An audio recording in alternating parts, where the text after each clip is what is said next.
Shabbat Shalom. Parece nesse mundo em que os nossos calendários estão todos bagunçados. A impressão que eu tenho é que Rosh Hashanah foi na semana passada. Mas falta só 8 dias para a gente comemorar o Seder de Pesach.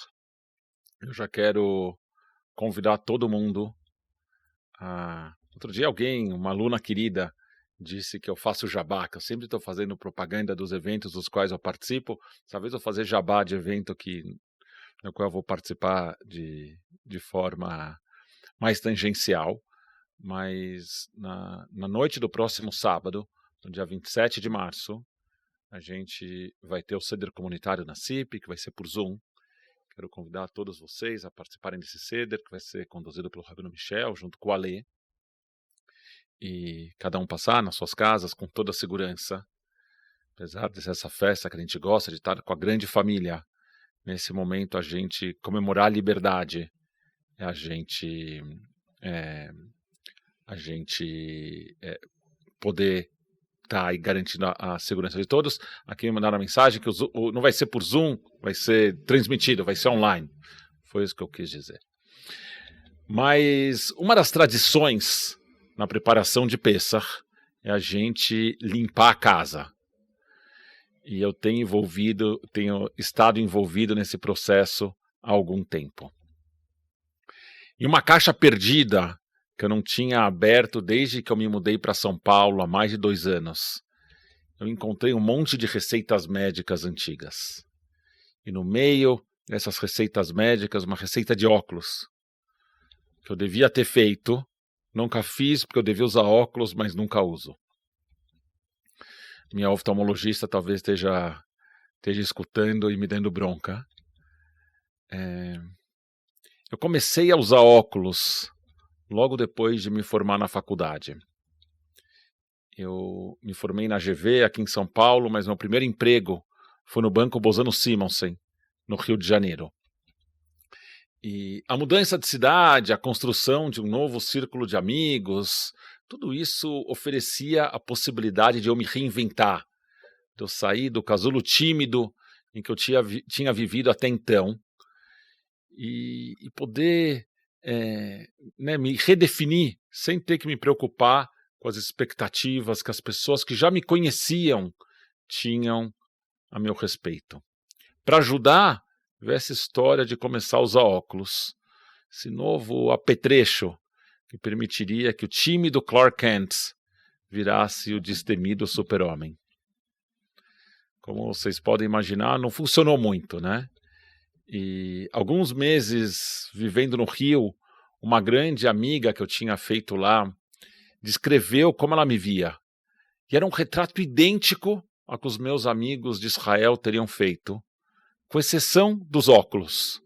Tudo que tinha mudado eram os óculos.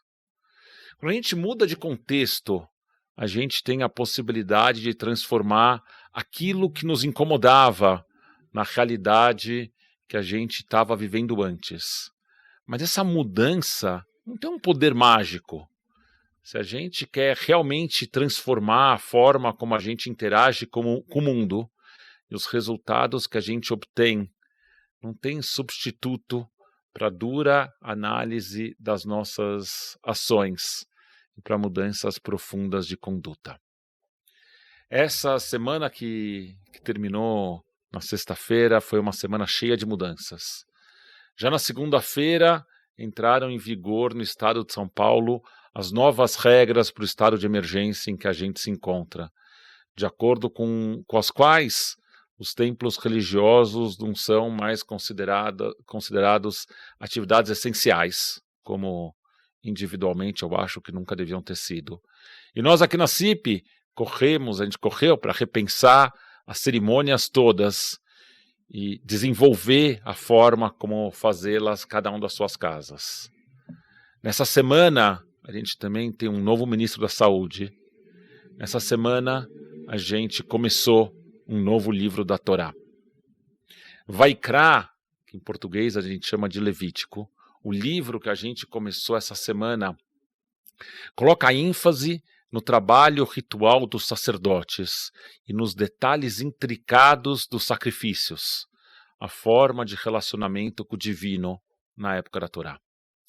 Para um leitor contemporâneo, essas passagens trazem uma certa medida de choque, de desconforto, especialmente para quem acredita que o judaísmo que a gente pratica hoje é exatamente o mesmo que os nossos antepassados praticavam na época da Torá. O mundo mudou, as sociedades mudaram, os contextos mudaram e o judaísmo mudou junto. Os rabinos tiveram a coragem de examinar as práticas descritas na Torá de forma crítica e eles propuseram novas formas de relacionamento com o divino. A reza, o jeito que a gente reza hoje, é resultado desse processo de transformação profunda.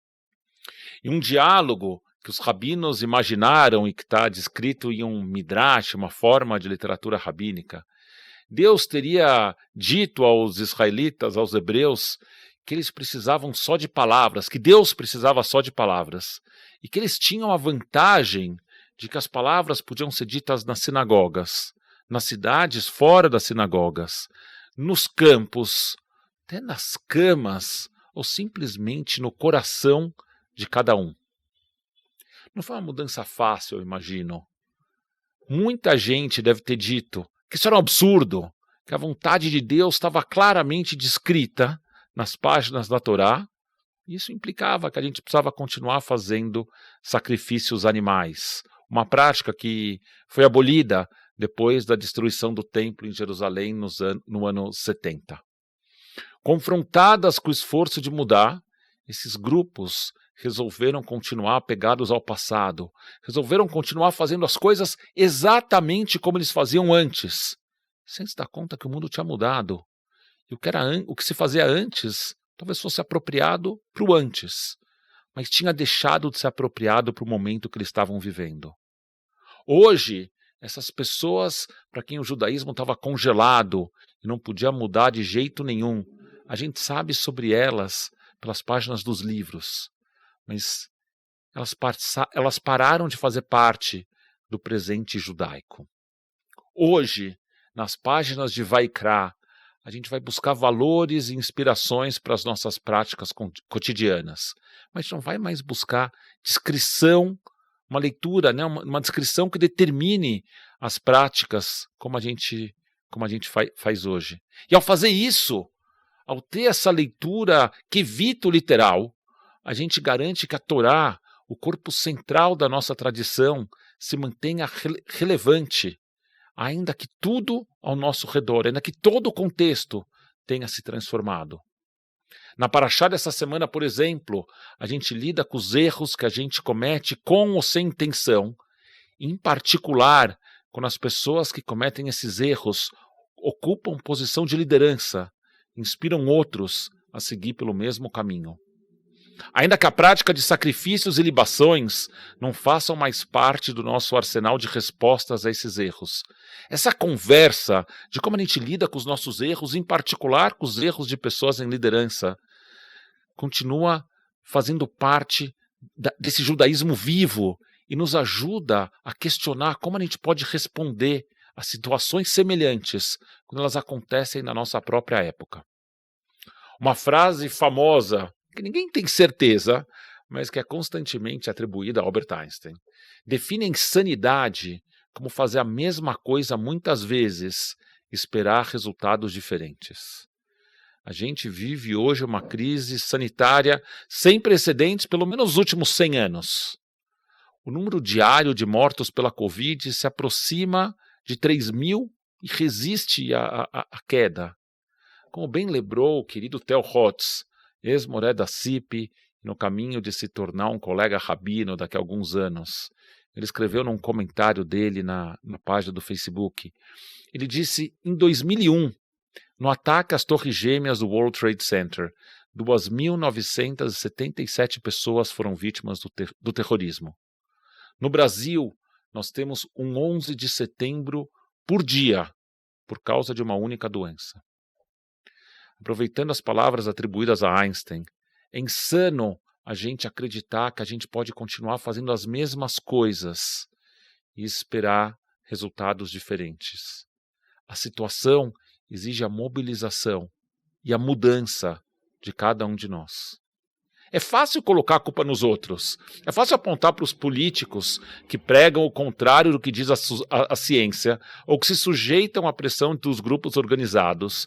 É fácil apontar para quem anda pela rua e anda com a máscara no queixo, como se a máscara fosse um amuleto que pudesse salvar a vida só por a gente usá-la como adereço no corpo. E ainda assim, as pessoas apontam os outros culpados, mas continuam com as suas vidas.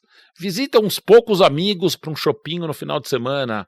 Planejam o Seder de Pessach com a família. Porque, afinal de contas, todo mundo está se cuidando. As pessoas pedem comida pelo aplicativo todo dia. Porque o entregador também precisa trabalhar, não é? A gente inventa as nossas desculpas para a gente continuar vivendo as nossas vidas, mudando muito pouco. Mas o salvar vidas só vai acontecer quando cada um de nós mudar o nosso comportamento para valer. Abrir mão das práticas que nos são caras. Entender que a mudança cosmética pode causar um impacto nas redes sociais. Mas não muda nada de verdade. Quando a gente começou a fazer os serviços remotos, a gente falou muito, as pessoas falaram muito de como era difícil falar para uma sinagoga vazia, como gerava um incômodo. Eu confesso para vocês que esse novo formato de hoje gera para mim um incômodo muito maior. Vocês não conseguem ver, mas tem luz por todo lado, tem um pano verde atrás de mim. Para mim é muito mais difícil essa conexão. Mas não é nada comparada à possibilidade de que a gente consiga salvar uma vida, que a gente consiga transformar a conduta de uma pessoa. A gente está tentando fazer a nossa parte. Eu quero encorajar cada um de vocês a considerar o que vocês podem fazer também como a parte de vocês. Em Pessach, a gente lembra da transformação dos filhos de Israel no povo hebreu, de uma família e um povo. Um processo que sempre é baseado na solidariedade e na construção de um caminho conjunto. Que as cenas terríveis que a gente assistiu em Manaus, em Porto Alegre, aqui em São Paulo, nos sensibilizem para a necessidade de mudanças urgentes e verdadeiras. Shabbat Shalom.